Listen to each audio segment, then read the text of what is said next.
작년에 2024년도에 발생했던 이제 해킹 사건들만 주요 한번 모아봤는데, 제약, 철강, 헬스케어, 데이터 센터 혹은 국내 이제 스마트팜까지도 이 공격에 대해서 계속해서 그 피해와 어떤 공격 횟수가 점점 증가를 하고 있는데, 가장 또 심각한 부분이 또 뭐냐면, 사실은 우리 병원이든 아니면 데이터 센터든 제조업이 됐든 여러 가지 협력 업체들이 굉장히 많을 텐데, 의도하지 않게 이런 외부 공급망 혹은 외부 관계사를 통해서 사이버 공격이 시작된 게 82%에 해당된다라는 이야, 또 놀라운 또 그런 그러네요. 조사 결과가 있었습니다. 82%라고 하는 건 굉장히 확률이 높은 것 같아요. 맞습니다. 그만큼 위협에 많이 노출되어 있다는 상황으로 이해할 수 있겠습니다. 자, 그러면은 자, 헬스케어 쪽은 어떠냐? 사실 올해 초에도 네. 미 사이버 보안 인프라 보안국이라고 하는 C사와 식품의약국 FDA에서 이 중국계 혹은 대만계 쪽 그 의료 장비에 중국 IP 주소와 통신할 수 있는 백도어가 있다라고 공공연하게 발표를 해서 경고를 한 적이 있고요. 이 클라로티의 이제 팀82라고 하는 저희 그 취약점 전문 분석 팀이 실제로 이 환자의 어떤 그 상태를 생체 지표를 모니터링하는 장치에 그 정보를 위조를 하거나 네. 랜섬웨어에 공격받을 수 있는 것을 실제로 직접 시연을 했습니다. 네. 많은 이제 그 기업들이나 조직들이 착각하는 부분이 뭐냐면 취약점 관리 부분에 있어서 네. 사이버 공격 위협이 외부에서만 온다라고 믿고 계시는 분들이 있어요. 근데 네. 그게 아니라 아까도 말씀드렸지만은 외부에 의해서 혹은 공장이나 그 헬스케어망이라고 볼 수 있는 우리 그 조직의 내부망에서 네. 의도했든 의도하지 않았던 그런 사이버 공격이 발생할 수가 있는데, 대표적인 것들 중에 하나가 예를 들어서 바이러스에 감염된 저장장치를 활용한다든지 어떤 그 제어 시스템이나 설비들을 유지보수하거나 업그레이드하기 위해서 임시로 연결하는 엔지니어링 노트북, 보안 설정이 제대로 되지 않은 방화벽 혹은 무선 접속 장치들, 이런 것들에 의해서 직간접적으로 공격이 발생할 수가 있는 거고, 거꾸로 IT에서 OT를 공격하는 게 아니라 CPS가 IT를 거꾸로 공격을 할 수 있는 그런 사태까지 발생할 수가 있는 거죠. 말씀 들어보니까 실제로 이 CPS 영역 중에서 허점들이 굉장히 많다 이렇게 생각이 드네요. 맞습니다. 과거에는 폐쇄망이라고 생각을 했던 그런 네트워크가 네. 실제로는 완벽한 폐쇄망이라는 게 더 이상 있을 수는 없다라는 게 정론이라고 볼 수 있겠습니다. 단순한 생산 중단뿐만이 아니고 네. 예를 들어서 우크라이나의 전력 배전소 시스템을 공격을 했던 네. 인더스트리얼 2라고 하는 멀레어 같은 경우에는 그 멀레어를 통해서 이 도시 전체, 이 키이우 도시 전체가 이제 정전되는 사태가 발생한 거죠. 그렇죠. 발전소 이것도 다 이게 CPS 영역이군요. 맞습니다. 결국은. 이 CPS 보안의 파급 효과가 IT 공격에 대한 것보다 파급 효과가 큰 이유는 네. 일단은 공격받아서 문제가 생기면은 엎질러진 물을 다시 돌이킬 수는 없는 건 거죠. 그만큼 공격에 대한 빌미를 제공받을 수 있고 네. 뭔가 동기가 확실할 수 있겠다라는 생각도 드네요. 맞습니다. 네. 아무래도 그러다 보니 이제 해커들이 이제 IT 쪽은 워낙 이제 지금 잘 갖춰져 있던 시스템이다 보니까 거기가 뚫기보다는 네. 오히려 허점이 많은 네. CPS 분야를 공격하는 사례가 계속 늘고 있는 이유는 어떻게 보면 당연하다고 얘기할 수 있겠습니다. 그렇군요. 많은 고객들분들이 이미 취약점이라는 위험 관리는 이미 사이버곤에서는 이미 하고 계시지만은 이 기존의 취약점 관리 문제에서 허점 있는 부분이 뭐냐면은 CVSS라고 그래서 CVSS는 Common Vulnerability Scoring System이라고 그래서 그래서 취약점에 대한 심각도를 평가하는 어떤 네. 점수를 표현해주는 그런 점수가 높으면 취약성의 위험도가 높은 맞습니다. 그런 영역이다라고 맞습니다. 생각하면 되는. 문제는 이제 심각도가 높은 것들만 조치를 많이 하다 보니 최근에 어떤 허점이 생겼냐면은 이 전체 중에서 이 심각도가 조금 낮지만은 아주 우리 회사에서 봤을 때 되게 중요한 어떤 그 생산 시스템이나 헬스케어 시스템들이 있는데 네. 얘네들에 대한 취약점이 우선적으로 조치됨에도 불구하고 우선순위가 뒤로 밀려버린 건 거죠. 네. 네. 해커들이 이거를 이미 이제 깨닫고 이제 가장 심각한 위험을 낼 수 있는 취약점이 아니라 그 심각도가 좀 떨어지지만은 미처 조치가 안 된 취약점을 대상으로 노리는 공격들이 계속해서 늘어나고 있습니다. 그래서 계속 말씀드리면 그럼 이 노출 관리를 대체 어떤 방식으로 해야 되냐는 건데 CPS라고 하는 거는 워낙 많은 수많은 시스템들로 구성이 돼 있고 담당자들과 담당 부서가 여러 개 있기 때문에 누구 한 조직만 열심히 한다고 해서 해결할 수가 없는 부분인 거죠. 그래서 이거는 언제까지 해야 되느냐? 바로 그 기업이 문을 닫을 때까지 평생 해야 되는 부분인 거죠. 하나의 프로세스로 시스템으로 받아들여야 되는 부분이라고 볼 수 있겠네요. 맞습니다. 실제적인 어떤 필드 상황에서는 네. 어떤 자산 관리도 제대로 안 돼 되어 있는 경우도 많이 있지 않습니까? 그러니까 이제 이런 노출 관리가 되려면 그게 일단 먼저 베이스가 어느 정도 되어 있어야 그 다음에 다른 스텝을 네. 고민할 수 있을 것 같은데 어떻습니까? 맞습니다. 사실 네. 그 부분이 제일 안타까운 부분인데 네. 기존의 CPS를 보안을 전담하는 조직 인력들이 없었다 보니 기존의 IT 시스템의 보안 전문가들이 CPS 보안 영역까지도 함께 해야 되는 경우가 많이 사실 발생하고 있습니다. 근데 문제는 뭐냐면은 기존의 이미 업무로도 워크로드가 굉장히 크게 발생하는 상황이다 보니 CPS에 대한 보안 정책을 세우거나 아니면 보안 어떤 조치사항을 가이드라인을 잡는다든지 뭐 아니면 직접 뭔가를 이제 해줘야 되는 게 굉장히 현실적으로 어려운 상황인 거죠. 네. 사람이 부족하고 솔루션도 부족하고 어떤 툴도 부족하다 보니 현재 그런 상황이 놓여 있습니다. 저희가 최근 가트너라고 하는 이제 글로벌 컨설팅 기업의 매직 쿼드란트라고 하는 이제 매년 발간되는 유명한 리포트에서 전 세계의 17개 CPS 보안 솔루션 회사 중에서 저희가 실행 능력과 비전 완성도, 즉 솔루션과 기업의 탄탄함에 있어서 리더 중에 리더로 선정이 됐다. 즉 최고다라고 네. 객관적인 어떤 그 공식 리포트가 발간이 얼마 전에 됐습니다. 네. 그래서 클라우드 솔루션이 바로 이 자산 식별을 할 수 있도록 도와줄 수 있는 솔루션인데 네.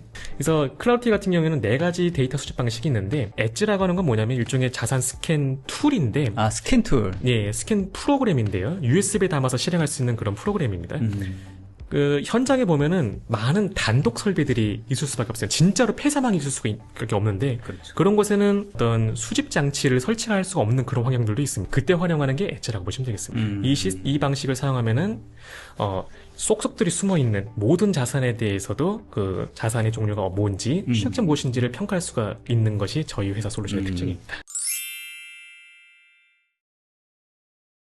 자산 정보를 취합할 수 있는 방법은 아까 뭐 4가지 정도로 설명을 드리긴 했지만은 이런 그걸로 뭘 할 수 있느냐가 중요한 건데 종류가 무엇이냐, 네. IT 자산인지 뭐 CCTV나 모바일 폰이나 아니면은 뭐 이제 여러 가지 이제 IoT 장비인지 OT 즉 뭐 생산 제어 시스템이든 네. 발전소 같은 이런 쪽에 네. 들어가는 시스템이겠죠. 이것들을 자동으로 분류를 해주는 게 저희 솔루션의 강점인데 네. 사실은 IT나 IoT나 OT나 메디컬 장비나 각각의 고유의 서로 다른 통신 프로토콜을 사용하고 있다 보니 기존의 IT 보안 솔루션으로는 얘네들이 무슨 행위를 하고 있는지를 사실 알 수가 어려웠거든요. 무슨 자산인지 모르고. 근데 저희는 450개 이상의 이런 프로토콜들을 지원하고 있고 이게 네. 유사업체에 비해서는 2배 이상의 그 숫자라고 보시면 되겠습니다. 그래서 이게 가능한 거고 모델명과 시리얼 번호와 펌웨어 정보를 각 모듈 단위로 이것들을 알 수가 있고 되게 세부적인 내용까지 확인이 가능하네요. 맞습니다. 특히 이제 또 시리얼 번호까지도 알 수가 있는데 네. 이 시리얼 번호가 왜 중요하냐면은 이제 제품에 대한 공급이 딸리다 보면은 중국이나 이런 제3국에서 이제 가짜 제품들, 가품들이 이제 시장에 돌아다니게 되는데 짝퉁도 확인할 수 있는 거예요? 맞습니다. 제가 미쓰비시 전기에 재직하실 당시에 네. 그때 동일본 레진이 터졌었을 때 한 달에 한두 건 이상씩 항상 저희 서비스 팀으로 가품이 들어온다는 리포팅을 제가 받았었습니다. 거기에는 뭐가 심어져 있는지는 모르는 건 거죠. 단순하게 AS를 할 수가 없다, 제품을 폐기하는 방식으로 다루긴 했지만은 자기가 모르게 위협에 노출되는 경우가 또 있을 수밖에 없는 거죠. 그래서 실제로 어떤 게 정말 위협한지에 대한 정보를 바로바로 확인해 주는 게 중요하다. 맞습니다. 그래서 그런 부분들을 지금 클래로티가 제공해 줄 수 있다는 말씀이신 거죠? 중요도가 낮은 취약점이라 하더라도 네네. 악용될 가능성이 높은 것부터 그게 바로 EPSS라는 건데 말 그대로 30일 이내에 악용 가능한 확률이 몇 퍼센트냐를 정성적으로 해주는 거죠. 네. 이제 이 기준으로 하면은 좀 더 우리 환경의 현실에 맞는 취약점을 우선적으로 파악을 해서 조치할 수 있는 것이 가능해지는 거죠. 자, 그러면 취약점을 이제 확인을 했으니 뭘 해야 될까요? 당연히 조치를 해야 되겠죠. 조치를 해야죠. 자산 중심으로 그 취약점 있는 자산 레벨로 그 자산이 사용하고 있는 예를 들어서 윈도우즈 취약점이든 그 시스템에 설치된 프로그램이나 하드웨어에 있는 취약점, 그러니까 어떤 종류의 취약점이 어디 있는지를 명확하게 알아야지 조치를 취할 수 있겠고, 자, 그리고 이 자산들에 대해서 취약점이 패치가 가능한 상황인지 아닌지, 우선은 패치가 가능한 것부터 먼저 해야 되겠죠. 그렇죠. 근데 이 정보를 취득하는 것도 굉장히 사실은 고객분들이 어려워하셨어요. 국내의 수많은 저런 이제 제어 시스템들의 엔지니어들조차도 이 취약점 정보와 이런 걸 확인하는데 시간이 좀 걸리는 경우가 많습니다. 네. 왜냐하면 그들은 고객사에서 어떠한 시스템과 모델과 펌웨어를 갖다가 사용하고 있는지 모르기 때문에 네. 어느 취약점이 있는지 없는지를 확인하기 좀 어려웠던 부분도 있고요. 네. 그거를 또 가이드를 주는 것도 굉장히 어려워했던 건 거죠. 알겠습니다. 그 다음에는 바로 네트워크 중심의 강화가 되는 건 거죠. 이 자산과 자산들끼리 꼭 통신을 해야 되는 것만 방화벽으로 열어준다든지 그렇지 않은 건 차단해준다든지 이런 것들이 필요한데, 클라로트의 장점이 뭐냐면 바로 이런 CPS 전 세계 수백 개의 CPS 자산들이 사용하는 통신 프로토콜과 포트 정보에 대한 데이터베이스를 갖고 있습니다. 그래서 이 정보를 방화벽이나 낙이라고 하는 솔루션을 관리하고 있는 관리자들이 이 정보를 보고 정확한 정책을 그 솔루션에 집어넣을 수 있도록, 보안 솔루션에 집어넣을 수 있도록 하는 것이 가능해지는 건 거죠. 알겠습니다. 자, 그럼 위협이 발생하는 것들은 여러 가지가 있을 텐데, 바이러스나 뭐 멀리와 같이 이런 시그니처 기반의 위협들은 누구나 다 탐지 가능합니다. 아무나 다 할 수 있어요, 사실은. 근데 이런 CPS 보안 솔루션 중요한 게 뭐냐면은, 이러한 전용 프로토콜을 사용하는 산업용 제어 장치나 의료기기들 같은 경우에는 이 멀리들이 그거를 악용을 합니다. 네. 그러니까 악성 코드가 심어져 있거나 오늘 시한폭탄을 심을 수 없었던 그 프로그램을 제조사가 사용하고 있는 정상적인 프로토콜에 심어서 보내면은 겉으로 봤을 때 이게 위협인지를 알 수가 없는 건 거죠. 바로 그런 패턴들을 찾아낼 수 있는 것이 CPS 보안 솔루션의 장점이자 IT 보안 솔루션이 갖고 있지 못했던 그런 부분이다라고 보시면 되겠습니다. 저희 회사 솔루션에서 이제 제공하는 그 일종의 그 위험 관리 대시보드이고요. 가장 위험한 현재 상황에 놓여 있는 자산들과 실제 의심스러운 행위가 발생을 한 자산들, 네. 새로 탐지된 것들, 네. 자, 이런 것들에 대한 위험 평가를 해서 결국 우리가 뭘 해야 되느냐, 위험을 계속해서 낮추고 있느냐라는 네. 거를 KPI로 삼아서 네. 모든 이해관계자분들이 OT 보안 혹은 CPS 보안을 개선하기 위해서 네. 정보를 공유하고 조치를 해나가는 방식이 바로 이제 위협 노출 관리에 대한 방법이라고 보시면 되겠습니다. 알겠습니다. 근데 이제 많은 분들이 걱정을 많이 하세요. 왜냐면은 과거에는 이런 많은 CPS 보안 솔루션 업체들이 맨날 했던 얘기가 뭐냐면은 장비를 무조건 설치를 하는 방식을 권장을 했었거든요. 근데 실제로 장비를 설치할 수 없는 그런 환경들이 있을 수밖에 없습니다. 그래서 이거를 해결할 수 있는 방법이 엣지라고 하는 거는 설치가 필요 없는 무설치 방식의 자산이 취약점 스캔 프로그램이라고 보시면 되겠습니다.